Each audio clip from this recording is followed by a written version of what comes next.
And let me say to the family members of students we have lost who are here, I am in great awe of your courage. Each of you as students can make a difference. This is your university, this is your culture. You can make it safer and better.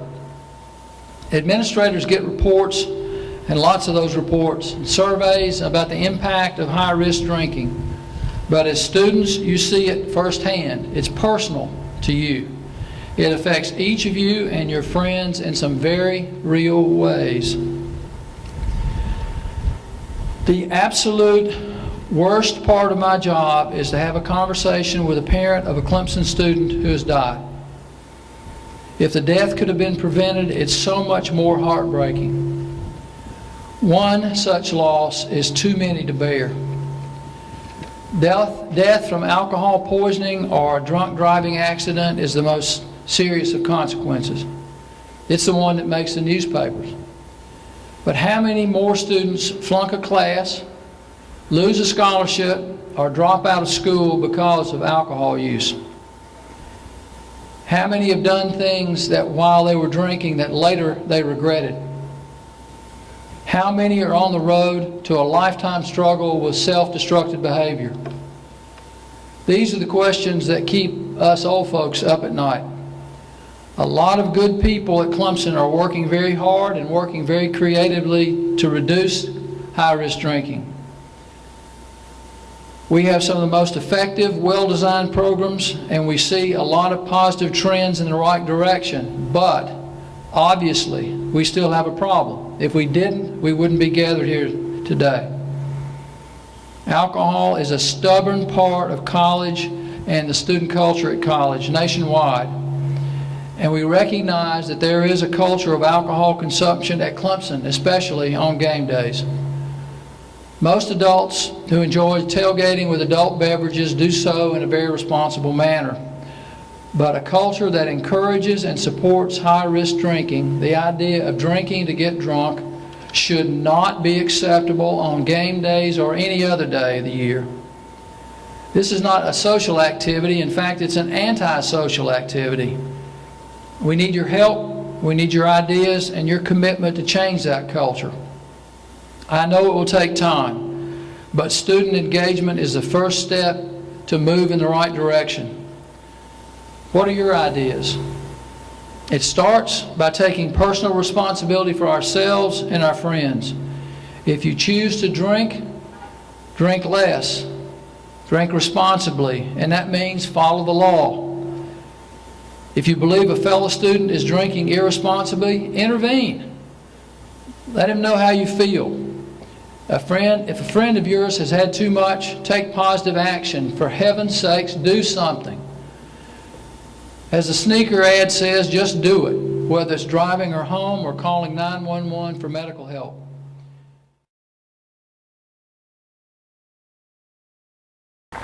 Ben Sprague was a Cub Scout and a Little League baseball pitcher. He was named best blocker his senior year in football at Greenville High, and he never missed a day of school from 1st through 12th grade. He was elected class clown in high school, and he was a loyal friend. He was a leader and a spirited supporter of others. His many friends were black and white, young and old, rich and poor. He was excited beyond words to be at Clemson, and he worked hard and made many new friends. Then on December 8th, exactly 4 years ago today, he went to an off-campus holiday party, consumed more alcohol than his sweet body could accommodate, and on December 9th, he died. But I'm not here today to talk to you about what amazing person Ben was, or about the holes his death has left in the hearts of his family and friends. I am not here to remind you that drinking underage is illegal, and I'm not even here to talk to you about whether or not you should consume alcohol. That is a personal decision. What I am here to talk to you about today, and to echo some of the thoughts of President Barker, is about the volume of alcohol that's being consumed on college campuses today. Now, many behaviors that take place on college campuses have been taking place for years. College students have been drinking since there were college students. but today the volume is out of control. Now let me be clear. This social issue is not your creation. It did not happen overnight. But regardless of whose creation it is, the problem of the volume of alcohol being consumed is a real problem. And I live every minute with the heart-rending outcome. If things continue as they are, others will suffer. One of you, a friend, a sibling. I'm here today to tell you that you have the power to make a real and meaningful change in our society. Not your parents, not school officials, not law enforcement. You and only you have this power. I think this change has two parts, and the first is the creation of a safety net. Please, if you take nothing else from this gathering today, please make a promise to yourself that you will take alcohol poisoning and the consumption of large volumes of alcohol seriously, that you will be sure that you know the signs, that your friends know the signs, whether they consume alcohol themselves or not. Promise yourself and your friends that you will reach out for help because the dangers are real. Ben made a mistake, but Ben was not an idiot. He was smart and he was wise, but even he had no idea that such a thing could happen to him. The second part of making a change is harder because the only way to bring about a permanent change is to bring about a change in culture, as President Barker spoke about. A decrease in volume of alcohol being consumed will require a commitment to finding ways to maintain the social aspects of college life without these excessive volumes of alcohol.